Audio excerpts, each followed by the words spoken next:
From 4 News Now, with live updates throughout the day, breaking news as it happens, and weather every 10 minutes. This is KXLY Plus. Good afternoon for 4 News Now. I'm Rob King. Very excited. In just a moment, we're going to be speaking with local musician Brandon Jackson, who may be making a national appearance this weekend. It's about time the country has heard of him. Let's go ahead and bring in Brandon. How you doing today? I'm good. How you doing? Thanks for having me. I'm doing great, of course. So why don't we just start from the top? Brandon, where are you from? I'm from Spokane, Washington. I was raised in Newport, but then I ended up spending most of my time out here in Spokane. So, Right on. And how long have you been playing music for? Did you come from your parents all musicians? How'd that work? yeah, a lot of my family was musicians. That's where kind of I learned most of it. And then I've been playing since I was about 8 years old, and playing guitar. And I didn't really start singing until I was about 14, and then I started writing songs. But I was too shy to sing or play in front of anybody, so that didn't playing live didn't come until I was about 23.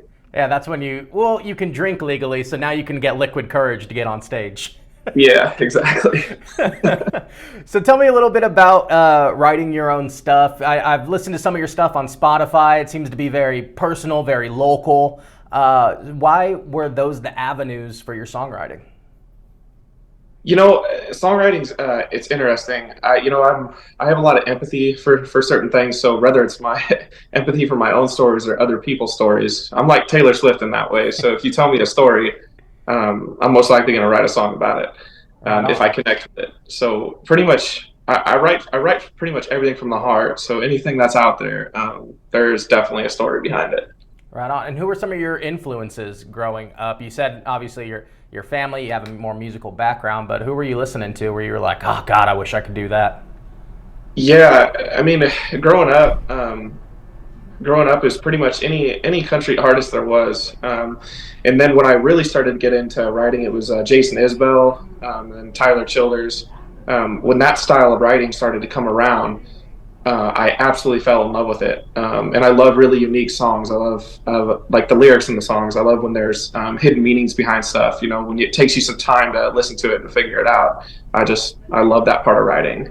There seems to be kind of a resurgence of country music shifting away from more of like the bro frat country back into some of that more heartbreaking, what would be like early Johnny Cash is now kind of shifted back again with guys like Luke Combs and Chris Stapleton. So how are you feeling about that kind of shift? Yeah, honestly, I love it because it seems to be a lot more sad songs these days, and that's kind of tends to what I write a lot of. And we live in hard times. It seems like you hear a lot of negative stuff out there on the media, and it just kind of drives people.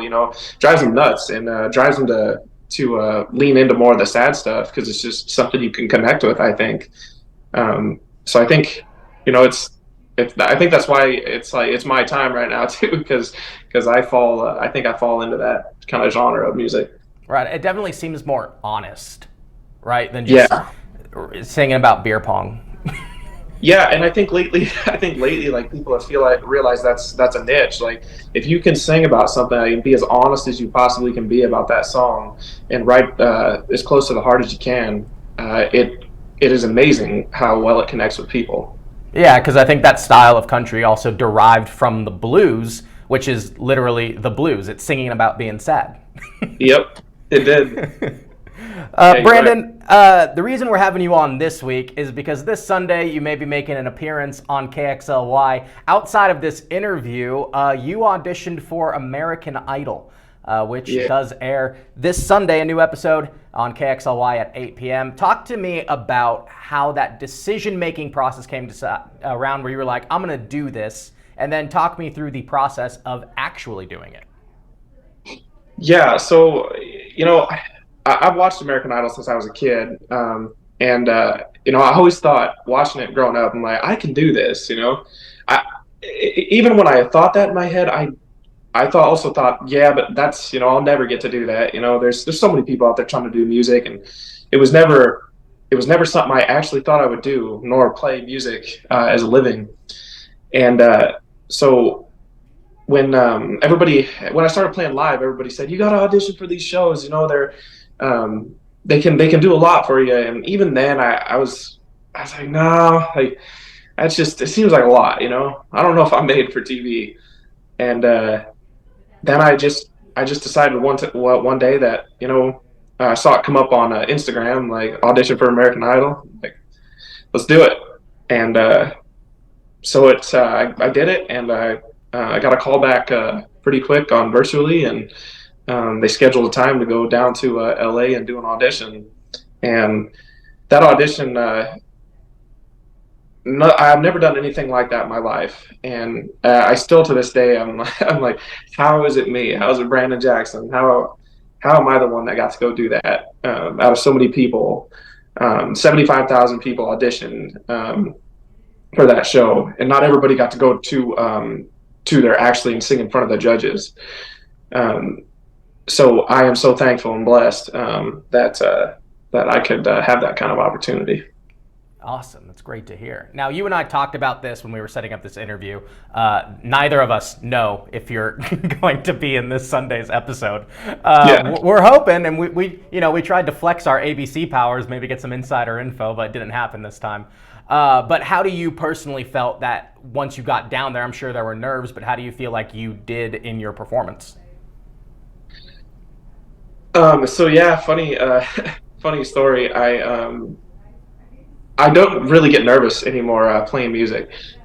So I hadn't been nervous in a long time, and so when I was interviewing with Ryan Seacrest, and all of a sudden it hit me like it was the first time that I'd ever picked up a guitar. I felt like it was the first time that I ever gonna sing a song. So so I went into the room, and I was supposed to sing an original song, and then Lionel Richie started asking me a bunch of questions, and then it kind of went across the board, and then we got to talking, and I totally forgot what I was supposed to do. So when when I started singing, I ended up singing a completely entirely different song, and yeah, it was you'll have to see how that goes, but but it was everything that I intended to do. I did not do. So. That might help you, though, because it's going to be more authentic and like, well, only one way to find out. That's what I thought. After thinking about all the things that I did in there, and what I played, I'm like, maybe that was meant for a reason. Maybe that's just what my heart felt that I needed to do. So. Absolutely. Well, Brandon, if you are on this Sunday, we're definitely going to be rooting for you. Are you working on any new music? What do you got going on right now?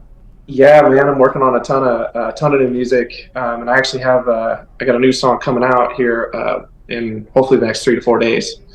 So yeah, and the new song's called Anymore. So I'm super excited for that. Awesome, that's going to be great. Do you have any upcoming shows that you'd like to plug while we got you? Yeah, we have so many shows this summer. And all over, and you can find you can see the list on our Instagram at Brandon Jackson Artist, and I believe the next show that we have coming up is Nashville North, actually. So you'll see us out there March 8th and 9th.